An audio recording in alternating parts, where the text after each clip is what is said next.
Hello, my friends, and welcome to a brand new episode of Discourse in Magic. My name is Jonah Babbins, and this is another magician appetizer. That means a little bite-sized piece of food for thought to help you on your magic journey. And this is a little excerpt from a secret project that I will tell you about at the very end. But it's a project for anybody who is getting started in getting their first few bookings. Maybe they want to do magic as a side hustle, or they want to try it out as a career or as a part-time job or something like that. I get a lot of emails from people in that boat, so I wrote something, and this is a small segment from it about being an all-purpose magician. So do you know what an all-purpose magician is?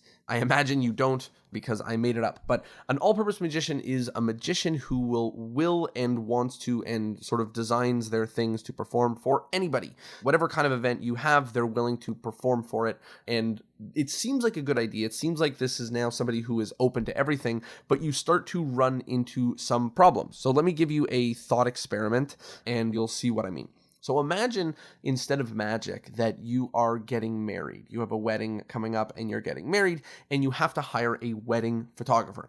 So what do? Maybe you ask one of your friends who just got married if their wedding photographer was good, and maybe you use them. Or maybe you go into Google and you search Toronto wedding photographer or local wedding photographer or something to that nature. But what you don't do is you don't just search photographer and click on the first guy who takes portraits and landscapes or whatever. And you also don't ask your friend who's a photographer for graduation photos or fields or water and ask him to take the photos for your wedding. Your wedding is too important, and there's too many things that a wedding photographer needs to know. And it feels much safer and much better to hire somebody that is actually a wedding photographer that is experienced not just taking photos, but taking photos at weddings. And the person whose website is Toronto skyline photographer, they're not going to get hired for weddings, but they will get hired when somebody is looking for great photos of Toronto skylines. However, the photographer who is just Jim the photographer, well, Jim is not going to get hired for the wedding or the Toronto skyline photo, because people are rarely looking for a general photographer. They're looking for a specific photographer.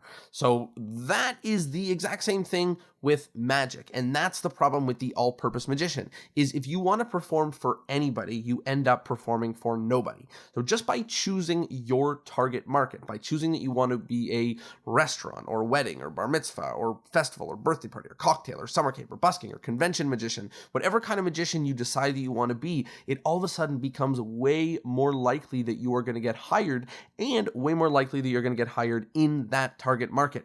Because as soon as somebody is looking for the magician type that you are, it becomes very easy to find you. You immediately stop being an all-purpose magician, hoping that gigs randomly come from somewhere, but you become a restaurant magician or cocktail magician or festival magician or whatever that means. Which means that instead of sitting around and hoping that gigs come your way, or doing things like getting a business card and a website and photo shoot and all these things before you even know who's going to be looking at those photos, instead you can focus on the things that actually matter, which is reaching out to the buyers in that target market. So I recommend the first thing you do is picking your target market. And there you go. There's my little bit about all-purpose magicians and why you should not be one. Thank you so much, as always, for listening. Hope I see you in the interwebs, and I'll see you next Thursday.